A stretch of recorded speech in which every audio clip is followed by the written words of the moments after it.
सुप्रभात बच्चों।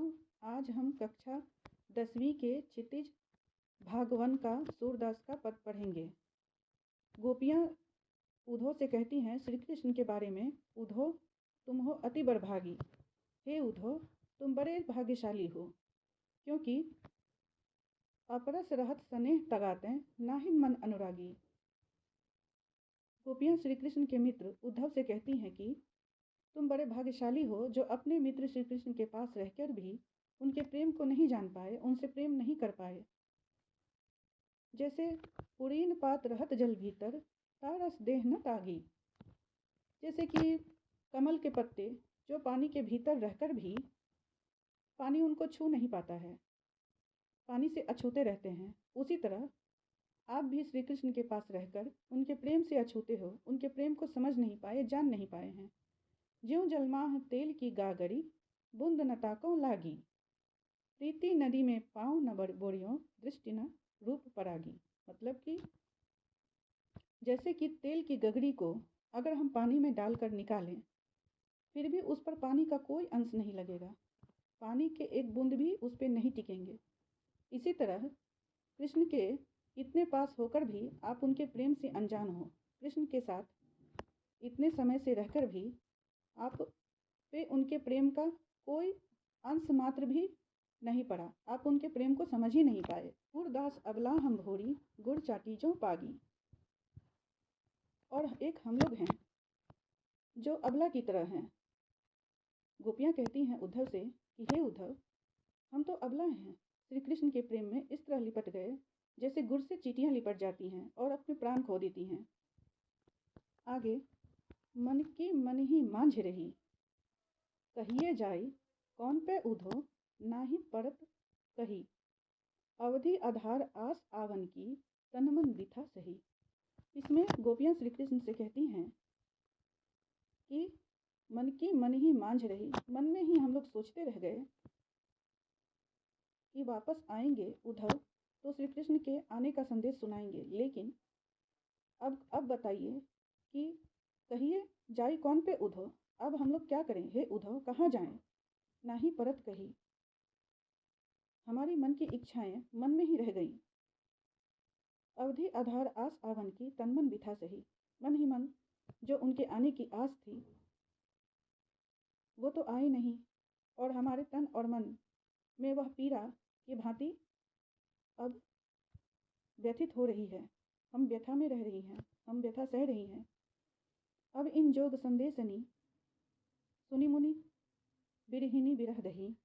अब हम ये जोग संदेश जो सुने तो इसको सुनकर जो विरह के मारे हमारे मन में पीड़ा हो रही है वह नहीं जाएगी।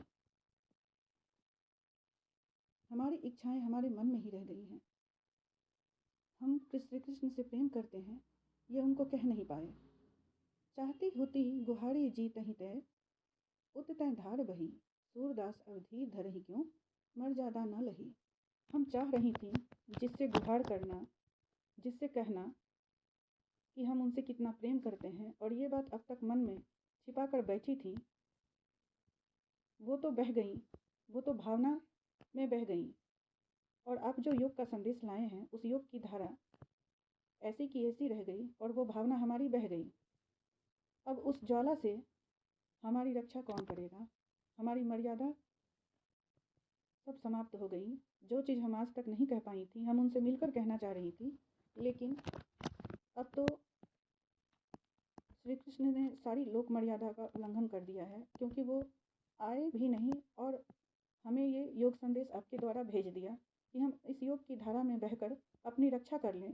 जिस ज्वाला में हम जल रहे हैं, उनसे बिछड़ने की ज्वाला में, उनसे मिलने की चाह की ज्वाला में, उनसे रक्षा करने के लिए अपना योग संदेश भेज दिया है उन्होंने।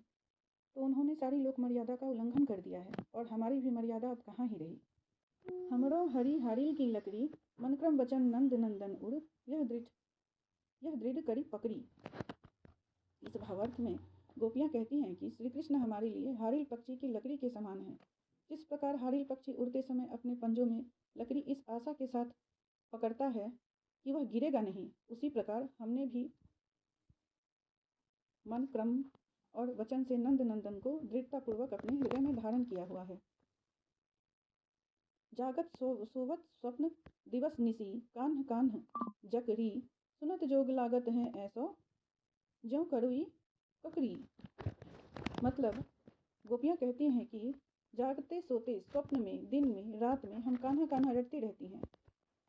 सुनो, तुम्हारा योग और साधना का संदेश हमारे लिए कड़वी ककड़ी के समान है। वह उद्धव से शिकायत करती हैं कि हे उद्धव, हम जिस योग में दिन रात कान्हा कान्हा रटती रहती हैं, तो हमारे लिए तुम्हारा ये योग और साधना का संदेश बिल्कुल उसी कड़वी ककड़ी के समान है जिसको खाने से मुंह कड़वा हो जाता है। कड़वी ककड़ी के समान है। तुम तो व्याधि हमको ले आए, देखी सुनी ना करी, यह तो सुर तिन्ही ले सौंपो जिनके मन चकरी। तुम तो हमारे लिए ऐसी व्याधि ले आए हो जिसके बारे में न देखा है, न सुना है और न ही इसको भोगा है। अब सूरदास जी कहते हैं कि गोपियाँ कह रही हैं कि हे उद्धव, ये तो तुम उन्हें ही सौंप दो जिनका मन अस्थिर है। हमारा मन तो कृष्ण को समर्पित है। हरि है राजनीति पढ़ी आए, समुझी बात कहत मधुकर के समाचार सब पाए। गोपियाँ अब व्यंग कर रही हैं श्री कृष्ण के ऊपर उद्धव का संदेश सुनने के बाद कि लगता है हरि ने यानी कि श्री कृष्ण ने अब राजनीति पढ़ ली है। वे उद्धव की तुलना भ्रमर से करती हैं और कहती हैं कि हे मधुकर, आपकी बातों से ही हम अब श्री कृष्ण का सारा हाल जान गई हैं। एक तो वे पहले से ही चतुर थे, अब बड़े बड़े ग्रंथ पढ़कर और अधिक चतुर हो गए हैं। उनकी बुद्धि इतनी बढ़ गई है कि उन्होंने तुम्हें योग का संदेश देने के लिए भेज दिया हमारे पास। हे उद्धव, हमें यह योग संदेश नहीं चाहिए। बड़ी बुद्धि जानी जो उनकी, जोग संदेश पठाए, उद्धव भले लोग आगे के परहित डोलत धाए।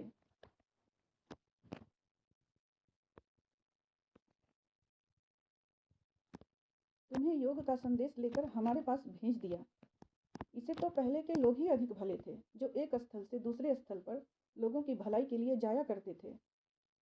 लेकिन वे यानी कि उद्धव उनके पास आकर कौन सा भला कर रहे हैं। इसमें गोपियाँ उद्धव से कहती हैं कि हे उद्धव, तुमने जो ये योग का संदेश हमारे लिए लाया है, इससे हमारा क्या ही होगा। इससे तो पहले के लोग ही अच्छे थे, जो एक स्थान से दूसरे स्थान पर लोगों की भलाई के लिए जाया करते थे।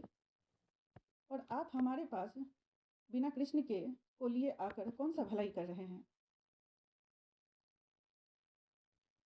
अब अपने मन फेर पई हैं, चलत जू होते चुराए, ते क्यों अनिति करे आपुन, जे और अनिति छुड़ाए।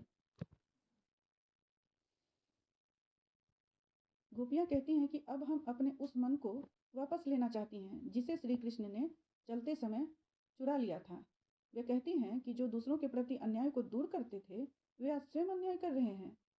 वे कृष्ण को राजधर्म की याद दिलाते हुए कहती हैं कि राजा का धर्म तो यही है कि अपनी प्रजा को न सताए।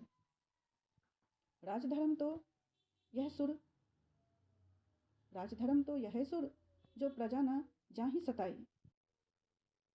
ते क्यों अनिति करे आपुन, जे और अनिति छुड़ाए। राजधर्म तो यह सुर जो प्रजा न जाहि सताए। वे अनिति कर रहे हैं जो अनिति हमेशा छुड़ाते हैं, मतलब वही अन्याय कर रहे हैं जो अन्याय को दूर करते हैं। वे कृष्ण को राजधर्म की याद दिलाते हुए कहती हैं कि राजा का धर्म तो यही है कि अपनी प्रजा को ना सताए, लेकिन श्री कृष्ण राजधर्म को ना निभाकर उनको बहुत सता रहे हैं। उद्धव के साथ नहीं आकर श्री कृष्ण जी ने उनको जो पीड़ा पहुंचाई, इसी भाव को गोपियाँ उद्धव को सूरदास के पंक्ति में कह रही हैं, अपनी भावनाओं को व्यक्त कर रही हैं। और अब हम लोग भी सूरदास के इन पदों और इनके भावार्थ को विराम देते हैं।